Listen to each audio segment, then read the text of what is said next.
राधे राधे दोस्तों, आज मैं आपको अफशान माता की कहानी सुनाने जा रही हूँ। अगर आपको ये कहानी पसंद आए तो कमेंट बॉक्स में अफशान माता की जय अवश्य लिखिए। किसी गांव में एक सास और बहू रहती थी। बहू अपनी सास पर बहुत गुस्सा करती थी क्योंकि सास बूढ़ी होने के कारण कोई काम नहीं कर पाती थी। सास और बहू में रोज कलह होती थी। बहू हमेशा सास को ताने देते हुए कहती थी, अम्मा आपसे कोई काम नहीं होता, दिन भर घर में बेकार ही बैठी रहती हो। बहू के ताने सुनकर लाचार सास कोई जवाब नहीं दे पाती थी। एक दिन बहू ने कहा, अम्मा आप दिन भर खाली नहीं बैठी रह सकती हो, आपको घर का कुछ काम तो करना ही पड़ेगा। सास ने कहा, बहू इस उम्र में मैं क्या काम करूंगी और कहाँ काम के लिए जाऊंगी? तुम अगर मुझे रोटी नहीं दोगी तो मेरा क्या होगा? इस पर बहू ने कहा, अम्मा आप रोज सुबह पूरे गांव में दूध बेच आया करो, 1 महीना पूरे होने पर मैं आपसे हिसाब लूंगी। बेचारी सास दुखी मन से मजबूरीवश गांव में दूध बेचने के लिए तैयार हो गई। सुबह हुई तो बहू ने दूध का डिब्बा भरकर सास को थमा दिया और कहा कि जल्दी दूध बेचकर घर आ जाना। सास घर से निकली और एक पीपल के पेड़ के नीचे बैठ गई। सोचने लगी, इस बुढ़ापे में मुझे भी क्या क्या दुख झेलना पड़ रहा है। अब कैसे मैं गली गली जाकर दूध बेचूं? इतना सोचते सोचते 2-3 घंटे बीत गए। इसके बाद सास ने मन में विचार करते हुए दूध को उसी पेड़ के नीचे डालने का निर्णय लिया। सारा दूध वहीं उड़ेल कर सास घर लौट आई। बहू ने सोचा, सास सारा दूध बेचकर आ गई है, रुपए भी लिए होंगे तो कोई बात नहीं, महीने के आखिरी में हिसाब ले लूंगी। इस तरह दूध ले जाते हुए सास को 1 महीना बीत गया। अब वह दिन भी आ गया जब उसे हिसाब देना था। वह दूध लेकर गई और पेड़ के नीचे बैठकर रोने लगी और कहने लगी, मैं क्या करूं? आज बहू को दूध का हिसाब कैसे दूंगी? दूध तो मैंने बेचा ही नहीं तो रुपया कहां से लाऊंगी? वहीं से अफसान मैया गुजर रही थी। उन्होंने बूढ़ी माँ के रोने की आवाज सुनी। मैया बूढ़ी माँ के पास पहुंची और रोने का कारण पूछा। बूढ़ी माँ ने मैया से कहा, मेरी बहू मेरे साथ अच्छा व्यवहार नहीं करती। मुझे कहती है कि घर में कुछ काम किया करो और रोज मुझे पूरे गांव के लिए दूध बेचने को दे देती है।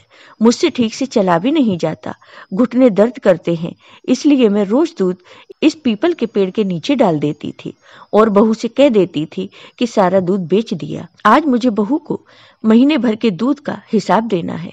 मैंने हिसाब नहीं दिया तो वह मुझे घर से निकाल देगी। अफशान माता को बूढ़ी माँ पर दया आ गई। माता ने बूढ़ी माँ से कहा, आज पीपल के जितने भी सूखे पत्ते गिरे हुए हैं उन्हें अपने आंचल में भर लो। घर जाकर इन पत्तों को अपनी बहू के आंचल में डाल देना। इस पर बूढ़ी माँ ने आश्चर्य से अफशान माता से पूछा, अरे क्या इससे मेरा दुख दूर हो जाएगा? माता ने कहा, हाँ जरूर हो जाएगा, और जब दुख दूर हो जाए तो अफसान माता की पूजा करना मत भूलना। बूढ़ी माँ ने अफसान माता की बातें सुनकर आंचल में पीपल के सूखे पत्ते समेटकर अपने घर लौट गई। सास जैसे ही भरे आंचल के साथ घर पहुंची, बहू अत्यधिक खुश हो गई। बहू ने पूछा, क्या बात है अम्मा, आज तो आप पूरा हिसाब लेकर आई हो, बहुत सारा रुपया मिला है आपको। सास बोली, हाँ बेटा, ऐसा ही समझो, तुम अपना आंचल फैलाओ, मैं उसमें सब डाल देती हूँ।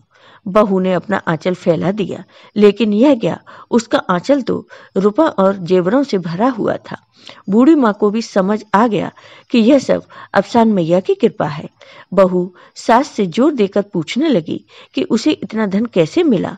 सास सीधी सरल महिला थी, उसने बहू को सारी कहानी सुना दी। लालची बहू ने सास से कहा, मैं भी वैसा ही करूंगी जैसा आपने किया है, हो सकता है अफसान मैया मुझे भी इसी तरह बहुत सारा धन दे दे। बहू भी अब रोज दूध लेकर जाती और पीपल के पेड़ के नीचे चढ़ाकर आती। महीने के आखिरी दिन बहू पेड़ के नीचे दूध चढ़ाकर रोने लगी। उसके रोने की आवाज सुनकर अफसान माता प्रकट हुई और बहू से पूछने लगी, क्या हुआ, तुम क्यों रो रही हो? बहू ने कहा, मेरी सास मुझे बहुत परेशान करती है, कहती है दूध बेचकर रुपए लेकर आओ, तभी तुम्हें इस घर में रहने का मौका मिलेगा। मैं तो रोज दूध यहाँ चढ़ा देती थी, आज सास को 1 महीने का हिसाब देना है, इतने रुपए मैं कहाँ से लाऊं?